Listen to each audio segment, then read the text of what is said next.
ನಮ್ಮ ದೇಹದಿಂದ ಎಲ್ಲಾ ವಿಷವಸ್ತುಗಳನ್ನು ಹೊರಹಾಕುವ ಯೋಗ ಮುದ್ರೆ ಯಾವ್ದು ಗೊತ್ತಾ?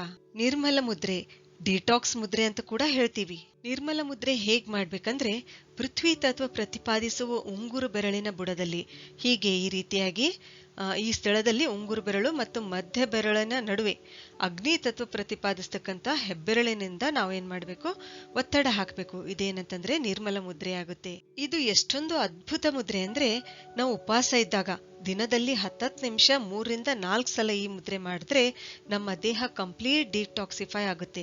ಅಷ್ಟೇ ಅಲ್ಲ, ಕ್ಯಾನ್ಸರ್ನಲ್ಲಿ ಕೀಮೋಥೆರಪಿ ಮಾಡಿಸ್ಕೊಂಡಾಗ ಇದರಿಂದ ಆಗ್ತಕ್ಕಂಥ ಸೈಡ್ ಎಫೆಕ್ಟ್ಸ್ ನಿಂದ ಉಳಿಸಲು ಏನಂತಂದ್ರೆ ಈ ನಿರ್ಮಲ ಮುದ್ರೆ ತುಂಬಾನೇ ಲಾಭಕಾರಿಯಾಗಿದೆ. ಯಾವುದೇ ರೀತಿಯ ಔಷಧಿಗಳಿಂದ ಅಥವಾ ವಿಷಯುಕ್ತ ಊಟದ ಎಫೆಕ್ಟ್ ಆದಾಗ ಈ ಮುದ್ರೆಯನ್ನು ತಕ್ಷಣ ಮಾಡಬೇಕು. ನಾಯಿ, ಬೆಕ್ಕು, ಮಂಗ ಈ ಪ್ರಾಣಿಗಳು ಕಚ್ಚಿದಾಗ ಅಥವಾ ಯಾವುದೇ ರೀತಿಯ ವಿಷ ಸೇವನೆ ಆದಾಗ ತಕ್ಷಣ ಈ ಮುದ್ರೆ ಮಾಡಬೇಕು. ನಿರ್ಮಲ ಮುದ್ರೆಯ ಜೊತೆಗೆ ಅಪಾನ ಮುದ್ರೆ ಕೂಡ ಮಾಡಿದ್ರೆ ನಮ್ಮ ದೇಹದಿಂದ ಎಲ್ಲಾ ವಿಜಾತಿಯ ತತ್ವಗಳು ಹೊರ ಹೋಗುತ್ತವೆ ಮತ್ತು ನಮ್ಮ ದೇಹ ರೋಗಮುಕ್ತ ಆಗುತ್ತದೆ.